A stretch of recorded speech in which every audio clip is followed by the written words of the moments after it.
Okay, so we have Jack Thomas from Thomas Foods International here with us at the moment, and we thought we'd just touch base on what buyers are looking for at the moment. What are you seeing in the market?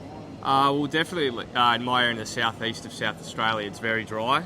It's a very late season, and it's very, very short of rainfall. So what we are seeing at the minute are the lambs are not very fat, but also we're in the part of the year now where we're starting to look at new season lambs, where they're going to be very, very delayed this year, at least 6 weeks delayed we can expect. So I personally believe that processors will find it hard to find the number of fat lambs that they will need to process throughout the months of at least September and probably into October as well. So what we'll be looking for is obviously the heaviest lambs we can find in this period. It's going to be very challenging. I think you'll see people maybe getting a bit creative with grids and dropping weights down and being a bit more flexible to try and target the volume, because I just can't see the volume of heavy lambs being there at least early this year. Yep, fantastic. And then anything else that you'd be targeting in the months going forward as well? So not just weight heading into the end of the year. What are you looking at? Well, I guess it's getting the supply as well. So over the last 12 to 18 months, everyone's got the stats. Everyone's killing as much as they have, as much as they ever have been. So most processors will be killing anywhere from 20 to 40% more than they ever have. So we've seen some people get caught out throughout the winter months of this year, and obviously lambs, throughout the markets have seen some pretty good prices because people are getting quite short and struggling to get the numbers. So it's probably just trying to stick to getting the same supply that we're doing year in, year out, but making sure we get the quality right, which I think will be challenging early on. Yep. Are you using any new kind of tech at the moment to target specific types of lamb, or are you getting on board with that MSA? We do have MEQ installed at stall. Yep. We don't use it commercially yet. It's very new to us. We have been doing small tests on measuring IMF. Mm-hmm. We've had some interesting data points so far. We don't have a big enough pool of data yet to be able to create anything, but it's definitely something that our business is looking at potentially creating a higher marbled lamb brand and then able to pay on genetics, pay on marbling. Yep, excellent. So that's something you're exploring at the moment. 100%. Yeah, we've probably been exploring MEQ for the last 18 months, but properly for the last 6 months. Yeah, fantastic. Yep. Anything else new coming up? I suppose it's just the MEQ at the minute, for us, at least personally. Yeah. Obviously, in terms of Auctions Plus, we're more focused on the cattle side of things, not so small stock. Mm-hmm. But no, that's really it for the minute. Yep, no, that's fine. And how are you going with having employee volume and stuff at the moment? Are you getting... Yeah, so labour is continuing to be a challenge. It was a lot more challenging 18 months ago. It was extremely challenging, especially because people were upping their kills and needed more labour. Mm-hmm. It's starting to find more of a modest level now. It's still extremely difficult.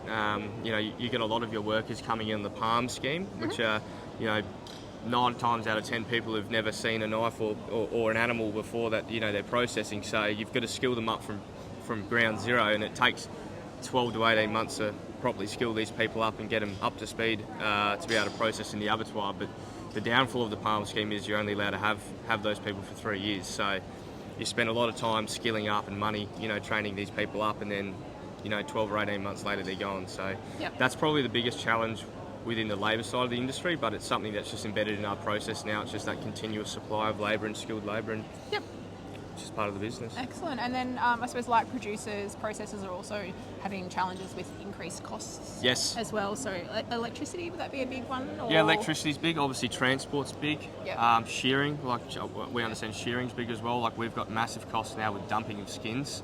Obviously, you take your merino, higher end merino wool out. Most of the skins markets are pretty depressed. They're not worth a lot of money, and we're forced to dump the skins. So there's a lot of cost with that. And obviously, labour costs have gone up. Electricity and all your general fixed costs have gone up, which have caused the cost of processing gone up, much like the producers. Yep. Excellent. And is there anything else that processors should know, or they'd be interested to know what's happening with your business or the market in general at the moment?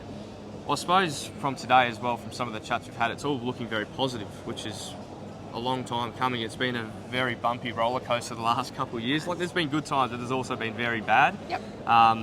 I suppose if I talk on the cattle front, we've seen the US have had a major drought and a very big recession in their cattle job, but now they're rebuilding, and we're starting to see those numbers pull right up. Mm-hmm. They've still got a lot of cheap box meat out there, which they're slowly starting to chew through. But as they do that, there's going to be greater demand for sourcing product elsewhere, and Australia is going to be the next place they find that. So I think that cattle job over the next sort of 2-3 years is going to be very positive.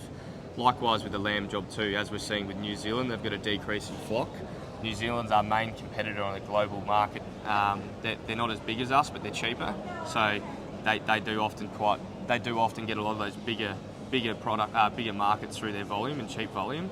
But with a decreasing flock, that's going to provide more opportunities for Australian lamb in some of these other markets. And then with those international customers, what are they wanting from Australian lamb? Like, are they after any particular accreditations, or like what are they hammering you for? What you're seeing being pushed very heavily now from the UK and the EU is supply chain traceability. Call it 4 or 5 years ago when you had farm assured programs. JBS have got a very farm assured program. We've got a farm assured program. You would see premiums to go on these markets. Well, now it's just access. You can't sell into the market. There's no premium. You can't sell in the market unless you have a farm assured, obviously grass-fed, antibiotic-free animal welfare program. That otherwise they don't buy the meat. So we're starting to see these things that were implemented 4 or 5 years ago, which were say premium. Well, now they're just access. So yeah. And then ESG requirements have come in as well. That's something you're dealing with. It's definitely something that's on the horizon with us, and again driven through UK and the EU as well. And it's early days, and there's obviously a lot of targets and years and percentages thrown out and stuff like this. So I personally don't believe we're at a stage at the industry yet to know actually where we are and where we need to be and what we can realistically achieve. But it's definitely on the horizon and being looked at. Yeah, fantastic.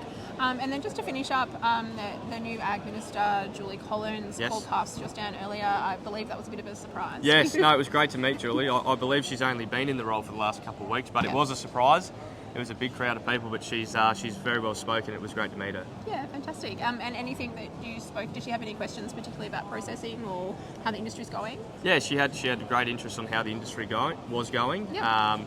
And as I mentioned before, everything's looking pretty positive, so she was happy about that. That's brilliant. Fantastic. Excellent. Well, thank you so much. It was no worries. Lovely to chat with you. Perfect. Thank you. No worries.